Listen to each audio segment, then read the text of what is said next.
So guys, Minah is toast. Hi guys, welcome back to my channel. Episode 9, let's finally get into it. So it starts off with Charlotte, Minah. They've arrived at their decision who their next victim is going to be. Then fast forward to the next day, it's breakfast time. Charlotte comes in with, I think, Alexander. Was it Alexander she comes in with? Yeah, I think it's Alexander. Sorry, I've got my notes. So if you see me looking this way, it's my notes I'm looking at. And she's like, oh, well, this is during her confessional. It's these days it's getting harder and harder, trying to take on this acting role as a traitor. Sweetheart, you've only been a traitor for like, what, 5 minutes? Plus, you have been acting your Welsh accent all this while. So I think this isn't asking for too much. Anyway, the others come in, they all sit trying to work out who it is that the traitors eliminated the previous night. And it's Lisa, our priest, deaconess, woman of the cloth. Lady is gone. I will miss Lisa. I will miss her and her tweed waistcoat. So yeah, she's gone. She could, they show the bit where she receives her letter, and she saw it coming. Lisa saw it coming. Bless her heart. Claudia comes in, does a head count, and tells them that there is obviously a mission for the day. Then they all get into their little groups, after breakfast, like they usually do before they set off for their challenge. And everyone is whispering. Names, of course, are being thrown around because the group is getting smaller and smaller and smaller. As a matter of fact, when when he walked into the breakfast table, he was like, wow, we really have to be careful, names we throw about, because everyone can hear it's that they're that small now. Names are being thrown about. Charlotte is walking with Alexander, and they're playing. Is that racket, table tennis, some ball thing, and Leanne is also there, and of course everyone is talking about names. And Leanne said, "Look, there is a name that she's." Like a light bulb moment has gone off in her head, because she's never thought about this person, and she's just thinking, how come she's still here? Has this person gone under the radar? And Charlotte comes to her and we're like, okay, is it the same person I'm talking about? Right, on the count of 3, let's reveal this person's name. Charlotte reveals Minah.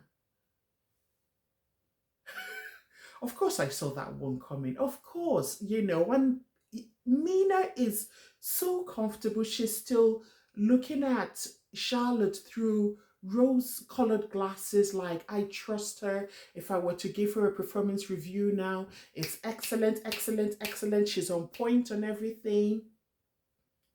Minah is just going to throw you under the bus the way you've thrown Linda and was it Amara? Oh, I've forgotten her name already. Can you imagine, guys? Out of sight, out of mind. Anyway, that bit. Leon's name is also being thrown about as well. Then eventually they all make their way to this open field. Thank goodness it's not another creepy cemetery. No dolls, no scary clowns, no balloons. It's just field and statues, that have been broken up into pieces, questionable pieces. Claudia stands and she explains the task, that there are 5 plinths at the top of the hill, and the mission was them to, assemble a statue. Each torso would fit on each plinth, and then each head would fit on each torso, but there are different names on different heads. They're supposed to work together to carry up this body part top of the hill and assemble a statue. The middle of the 5 plinths was the shield, and they were again supposed to decide amongst themselves who was going to get the shield and be immune from the traitors, you know, murdering spree. So they get together, start carrying the shield. Alexander, bless his heart, he does an excellent job. He carries 3 torsos. Leanne is fit. Leanne is so fit. Honestly, wow. Oh my God, I would never, ever, ever have, would have believed, just looking at her, that she would have made it up the hill with.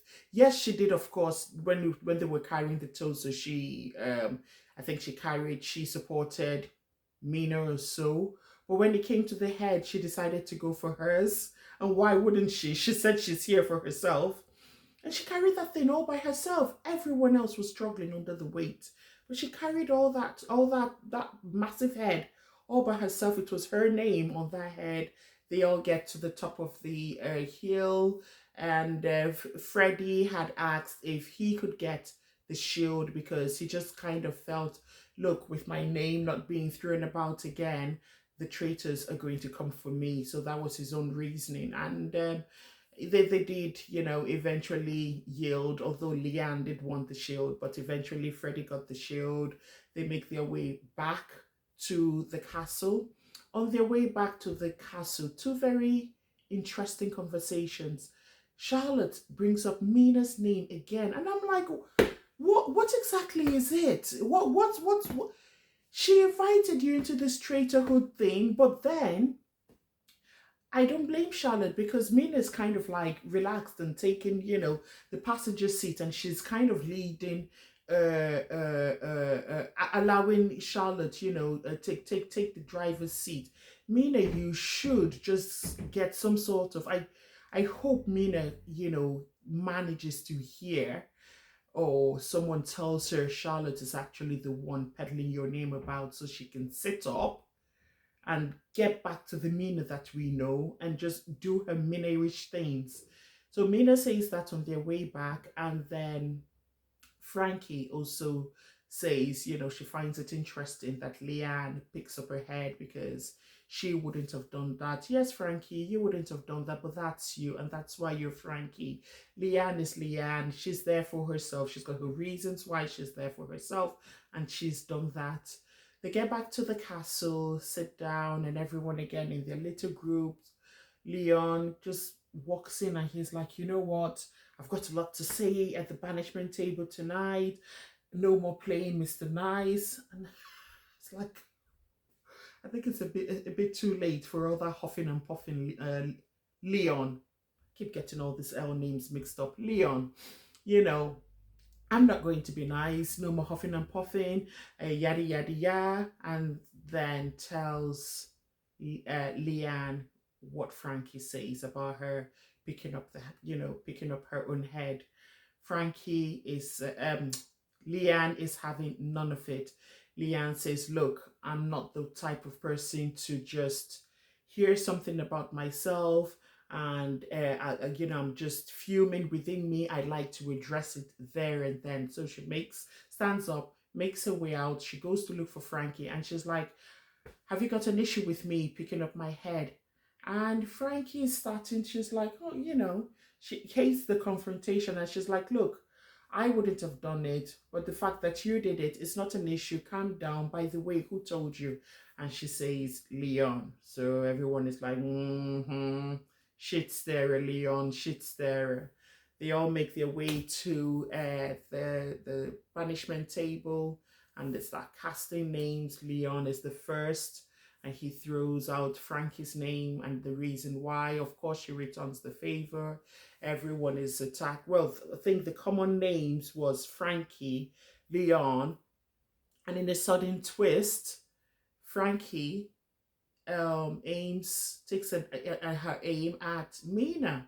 You're quiet, You don't bring up anybody's name. It's only when someone's name has been brought up, then you start, fanning the flames and, agreeing, but you've never thrown anybody's name. And Mina, she tries to, because she didn't expect that. You could see she was taken aback, but she quickly pulls it together and she's like, well, I threw Charlotte's name, yes, you did, but that was like 10,000 years ago. And which is true. Mina doesn't usually speak up until someone says something, and then she would piggyback on what that person has said, especially when she sees that everyone is agreeing with that particular person.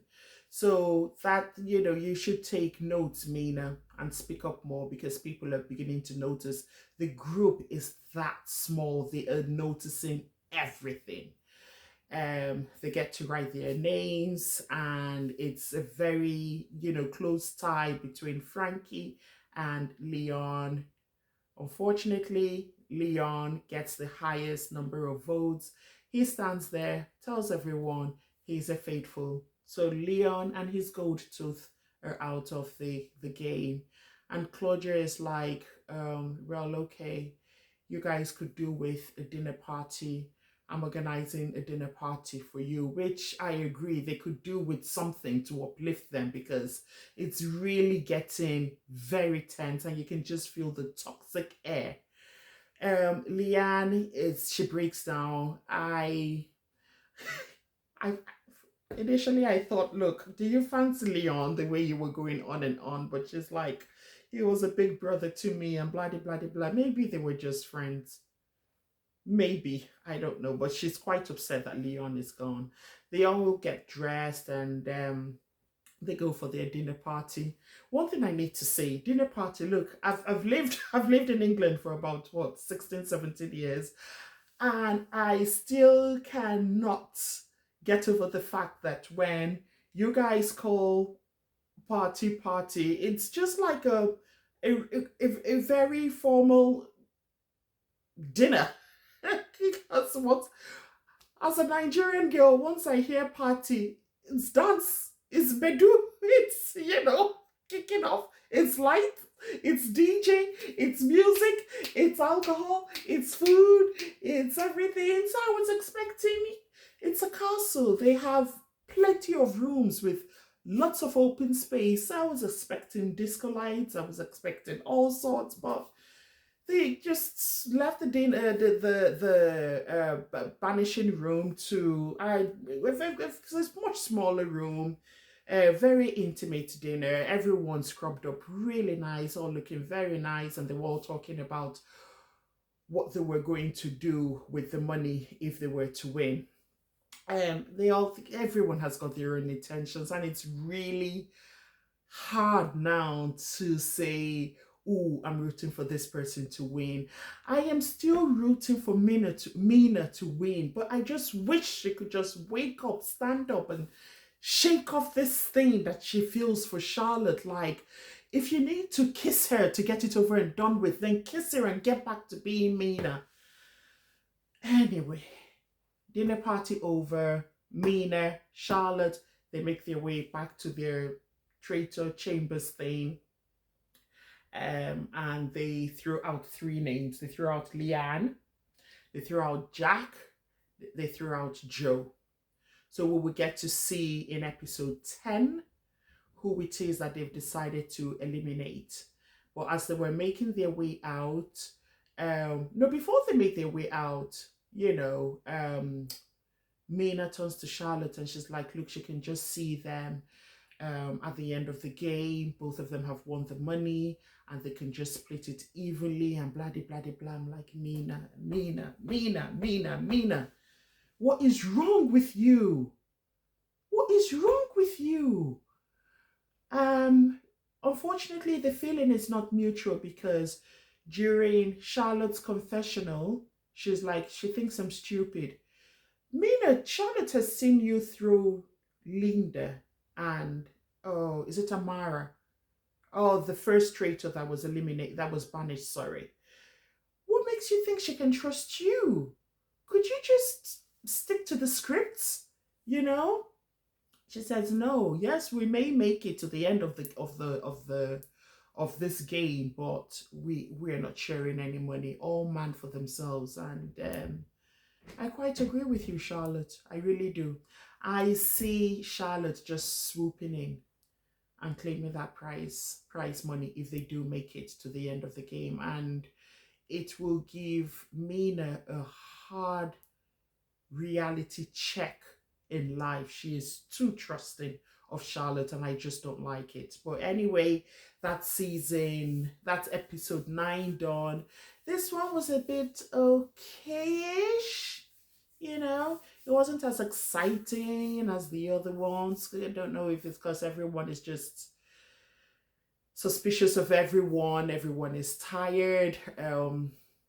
Everyone's name is on everyone's lips. I don't know, but we will see what happens in episode 10. So that's it. Well, if you've made it to the end of this video, thank you very much. Please don't forget to subscribe if you haven't.